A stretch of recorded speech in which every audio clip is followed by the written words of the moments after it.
All right, y'all know how we do. Always pushing help, wealth, better understanding self, and giving praises to the Most High. So check this out. In this video, I'm going over to Caitlin Clark and Angela Reese, the flagrant foul. There's been a lot of talks about this. I'm gonna show y'all what Ryan Clark and Robert Griffin III, they started a whole beef behind this, and it's like ESPN love to get our brothers on the screen, arguing with each other. You know how like Shaq and Charles Barkley, they love to see that. They love to see us like going at it with each other. So I think this was something from the higher ups. Ryan Clark, Divine Nine. And when you Divine Nine, all your credibility goes out the door. So I'm gonna play this flagrant foul, and then I'm gonna play what Ryan Clark says and play what Robert Griffin III says, and we're gonna break down this. Make sure y'all subscribe to the channel, hit that like button, push me on the algorithm. I greatly appreciate that. Let's get it. Caitlin Clark dropped a triple-double in the season opener against the Chicago Sky, but got a flagrant foul on this play against Angel Reese, and here's what they both had to say. So you see Angela Reese was ready. She wanted smoke, but Caitlin just walked away, man. She ain't want that. She ain't want that kind of energy. They in their post-game interviews. Your perspective, just what you saw on that play, how you interpreted what happened. Basketball play, Rex got it right. You got the flagrant. Later, you got a technical. What kind of happened there?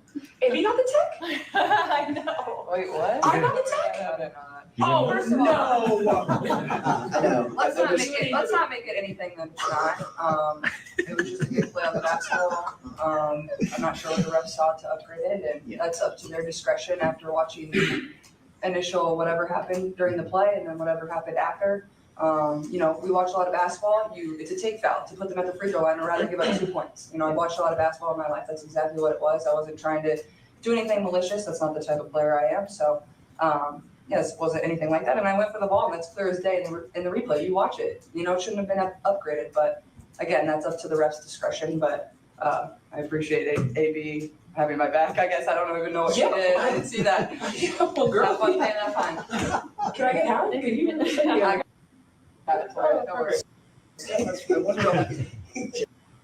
So y'all see it. It was like they ain't really tripping over it, but the media gonna spin this, and now this had to be taken so far that Ryan Clark and Robert Griffin III got to get into some kind of beef behind this foul. On if it was a flagrant foul, you know what I mean. I seen Angela Reese got mad, but check this out. This is what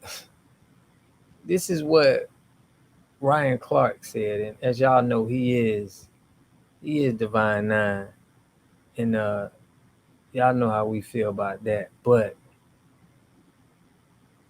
this is what he says about the situation. Check this out.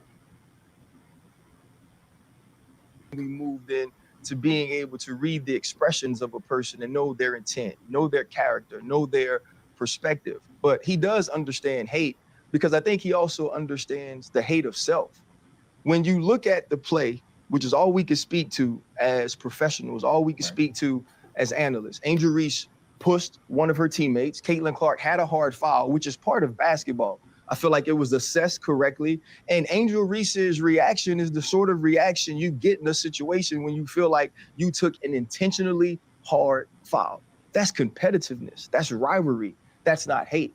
And so now, though, when RG3 jumps on to the hate train or to the angry train, and now follows along with what we saw from Keith Olbermann, what we saw from Dave Portnoy, as they poured on to Angel Reese to make her the villain in Caitlin Clark's heroic or hero story. Right.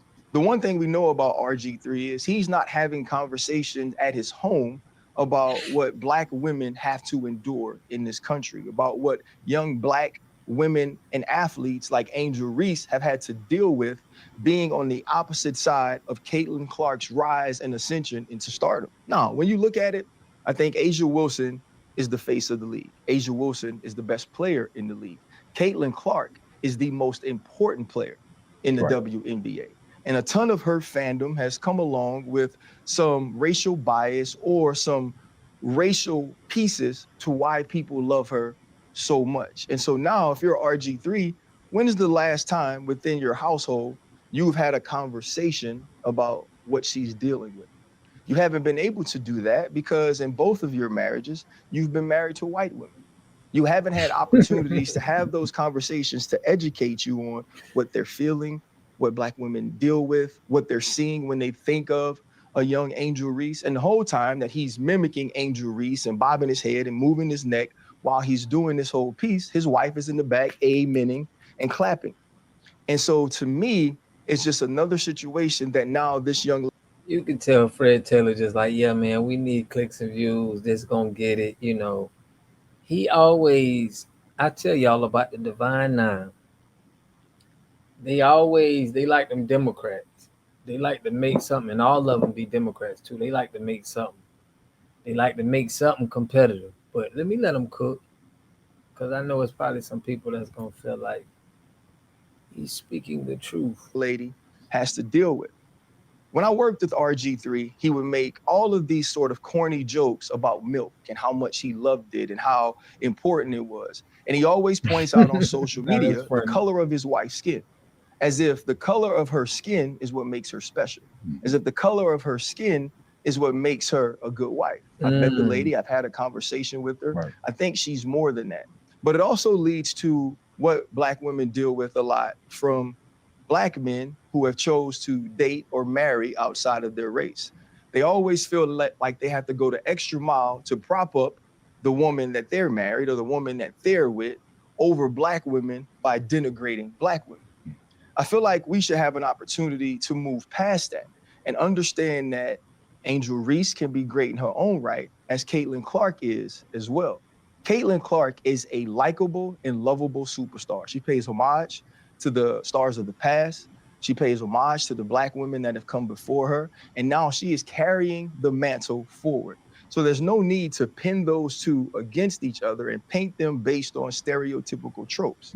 And I think this is what I like RG3 to know, that no matter how much he continues to echo the microaggressions of racist, he'll be no less Black than me. Hold up. Limitless. So I can see what Ryan Clark is coming from. You know, I mean, we haven't been around RG3. He has, so he was saying some comments that RG3 made. But check out what RG3 said when it came to this. It's a bad look for him. Check this out. Yo, what's up, everybody? It's your boy RG3, and I just wanted to get on here and talk to you guys because there's been a lot of buzz, a lot of conversations about my sports take that Angel Reese hates Caitlin Clark, which was purely based in basketball. But I think all of you know there's a line in life that you just simply don't cross. Wives and children are always off limits, and Ryan Clark has sprinted past that line. Ryan Clark didn't like my sports take that Angel Reese hates Caitlin Clark. And that's fine. It's okay. It's part of the game. Sports media, I'm going to have an opinion. This person might not agree with it. That person might not agree with it. But what you don't do is turn around and personally attack me and my family just because you don't agree with a sports opinion that is purely based off the sport. I didn't make it personal. But what that really shows is just how low of a person Ryan Clark is. But Ryan, cross the line, man. You made it personal and simple. I really believe there should be no space in sports media for personal attacks. I've said it before. But certainly personal attacks against wife and children have always been off limits. Brian, you attacked me and my family in a public forum on a level that shows just how low of a human being you are. You can disagree with me all you want. Challenge my takes, but keep my family and my wife out of it. That's a boundary that should always be respected. Always. Ryan Clark personally attacking me and my family because he disagreed with my sports opinion is a bad look for ESPN. It's cowardly, it's spineless, it's weak. Ryan Clark personally attacking me and my family. Personally because he disagreed with my sports opinion is a bad look for him as a man. I hope you get the help you need, brother. So there it is. He ain't come back at Ryan Clark in a in a negative way. He kind of took the high road on it, but I feel that this is a play with ESPN. They both work on ESPN, but clicks and likes. I think this is going get some views. A lot of people won't talk about it, but I want to know what y'all think about this in the comment section, man. You think Ryan Clark went too far? You think he was saying too much? I mean, at first I was hearing what Ryan Clark was saying, and I thought he was kind of. But then when once he started talking and speaking on his personal experience with RG3, I'm like, okay, this is deeper. Something that we don't know, and maybe you enlighten us. But I want to know what y'all think in the comment section, man. I'll catch y'all in the next video. Peace and love. You are totally dependent on other people to take care of your needs because you don't have those roots sunk into the ground. To have a community, you must have three things to have a community in it. You must have a wholly independent economic structure that can provide goods, service, products, and things for your own people, and jobs and tax bases for your own people. You should at least control four basic things. You should be trying to control water, food, medicine, and energy to be able to survive. Here we got Mr. Pollock. He had a cornfield. He took advantage of a free water test from us, and this is what we found in this water. We found sulfur, we found hardness, and we solved these problems with an easy fix of 2 tanks. So get your free water test today. Stay blessed. Click the link below.